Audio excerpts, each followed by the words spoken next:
Hello everyone. Today we are going to work with string and learn the fundamentals of string. So just let's just go into an IDE and start working on with string. So I'm here in Visual Studio Code.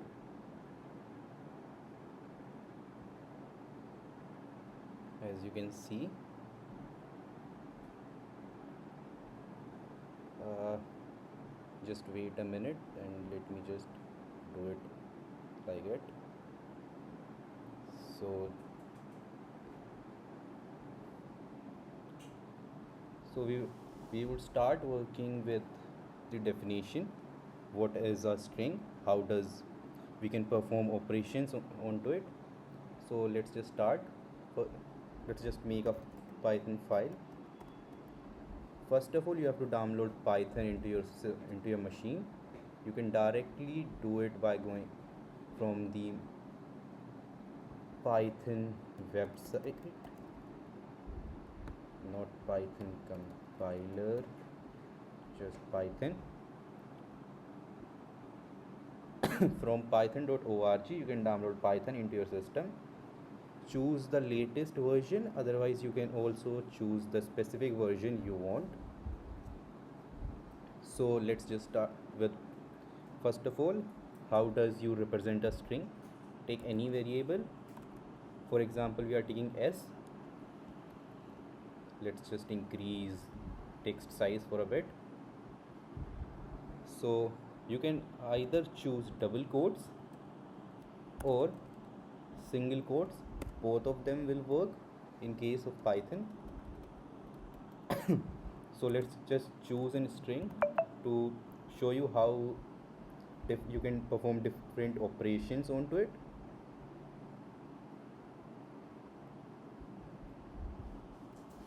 Let's just take one string.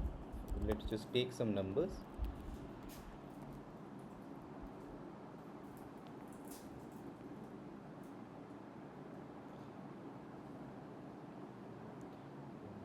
One thing to remember is that this string is immutable. Like you can't change a number. If you want to change, you have to do slicing first and then add that number.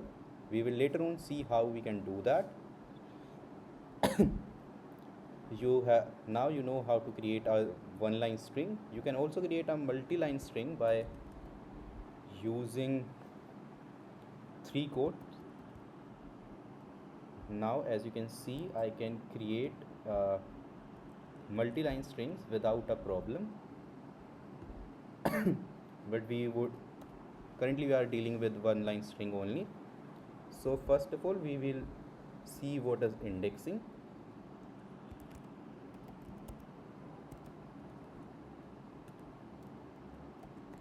To understand indexing, you can simply say it's the distance of a particular element from the first element of the string. So if we check the distance of this one from the first element of the string, it's 0, hence its index will be 0. If you want, you can also see it like this. So if you run this program,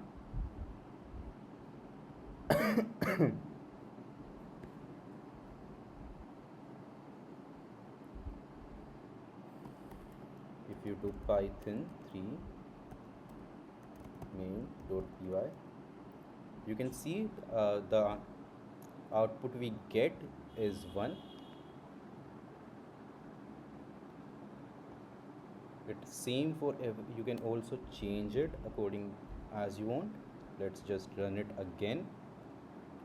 Here 5, if you check the distance of 5 from the first element, it's 4. So fourth index, the value is 5. One more thing is that for indexing, as we start from the 0 if we are on the left side, but from the right side if you want to do indexing, we would start with -1. As you can see here, let's just let me just add a string before it, last element. And now you will see that, as you can see, the first print statement prints 5, and the second print statement with index of -1 prints 9, as it's the last element. We can also change it and test it again. 7.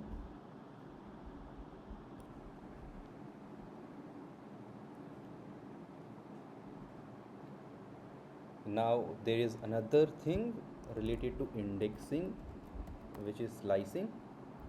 How does slicing works? Slicing just means cutting our string into a particular piece as we want. We can do things like 5. uh, let's just,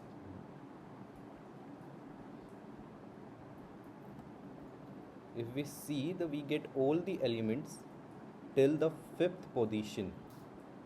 As you can see, the 6 is on the 5th position and we are getting all the elements before it. To get all the elements after a particular index, we can do this. Now you can see we are getting all the elements after this particular index. But what about getting elements from one particular index to another particular index? For that we can just simply do this. Here we will get all the elements from the second index to the 5th one. Here you can see 3, 4, 5. 3 is on index 2, 4 on 3, and 5 on 4. If you also want to include the index 5th, you have to do an increment. Now see, now we are getting the 5th element as well. Now the other thing that comes here is string replication, and now we will also see some operation on the string. You can also say, like we already have in string, so let's just take another one. This time we will take alphabets. So you can also do s plus s1 and also s into 2. Now you can see the output we get. In this output, both of the string are uh, the plus operation merges both of these strings, and we have one single string. And for the second print statement, when we used multiplication, it's just add string s 2 times, as we did it multiplied by 2. Next thing is just some common string methods we will use. Let's just take another string, just remove these. Let's just not remove, take another variable. Let's take the first one is dot upper and dot lower. So these two are very common methods we will use with strings. To see it implementation, just do t dot upper. So here a dot upper will turn all these letters into an uppercase, and dot t dot lower will turn all the letters into lowercase. So let's just comment out these print out statements, so we are not getting same repetitive output. So if we run it, as you can see, there is one output where all these letters are in uppercase, and in the second one all of these are in lowercase. There are also other methods for such as dot title and dot capitalize. So let's just use them as well, dot title and dot capitalize. Remove these two, and again as you can see, the title one, dot title, what does it do? It just capitalize the first letter, and the capitalized one also does the same. Now there is another operation, which is if you want to replace one particular string, how you will do it. Like for example, here in S1 we want to remove this k with a number or a special character. So let's just see how we can do it. First of all, S1 dot replace, here the first at the first place you have to give the element you want to replace. Here we want to replace k, and what we want instead of k, we want a number. So this is how we gonna replace k with a number. Let's just see if it works. Oh, let's just print S1 as well.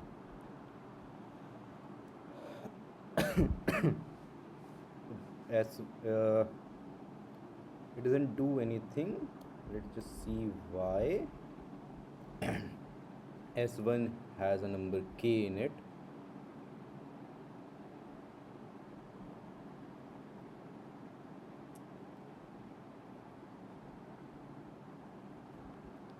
Let's change some other element.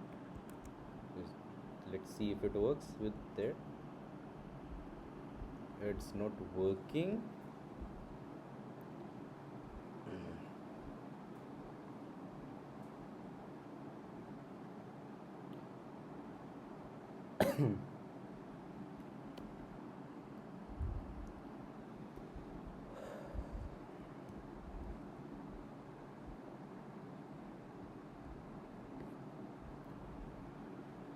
We will take a look at replace a bit later.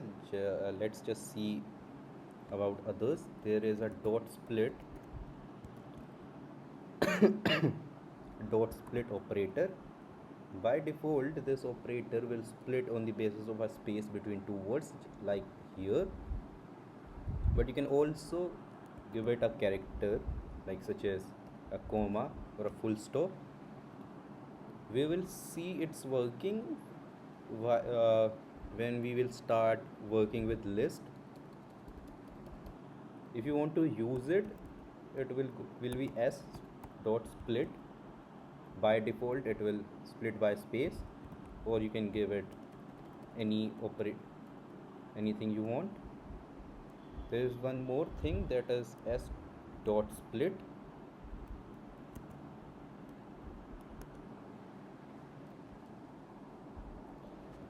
We have done s dot split. There is a s dot strip as well, and then there is a join operation as well for this thing.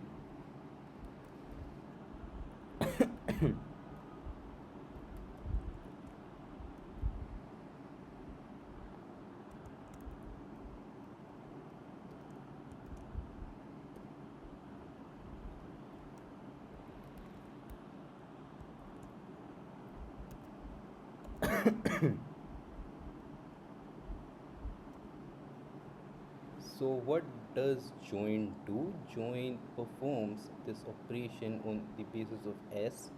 So let's just, the next one we are going to see is start with, end with, find and count. So here let's just take an example of string t. T dot start with hello. What is going to do? Start with will check if the string t is starting with the letter or the word given by the user. So here we are giving hello, and it will check if t starts with hello or not. Depending on that, it will return a true or false value. So here you can see it's giving a true value. Let's just change the word and see if we can get an false value. Let's give it some anything. Let's give it a cat. Now it is returning a false value. So, and there is one another thing, that is ends with. Ends with is going to check if the last word or the letter matches the word or letter given by the user. So let's run it again. As you can see, we are getting a true value because the string t is ending with the word world. Let's comment these out. One more thing, there is also a function called lan. Lan returns the total length of the string, but if you want to find the last index, always do len of string minus 1. So here the 10th index is the last index.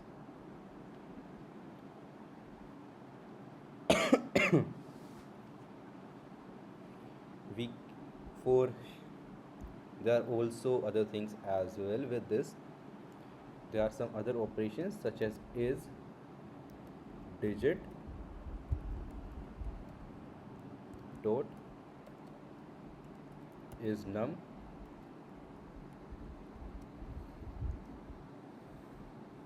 not is num, we already did the one of we already did digits, so it's is alpha, dot is alpha num,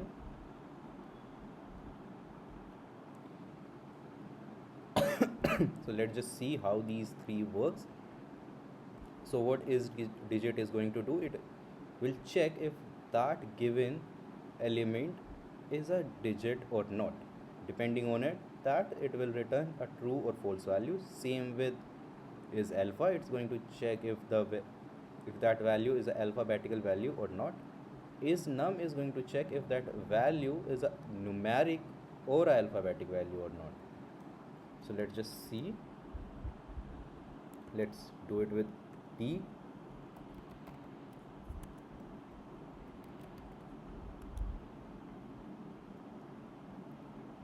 So let's just see if it works. So here you can see false, false, false.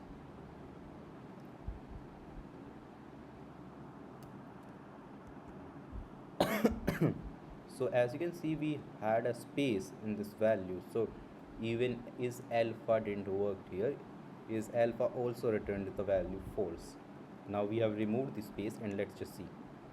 So first thing, false, that means this string doesn't have a digit in it. The second is true, as you can see it here, it means the value is alphabetic. And the third one is also true because alpha num returns true if one of the condition is true, and that is either the string have a digit or alphanumerical character.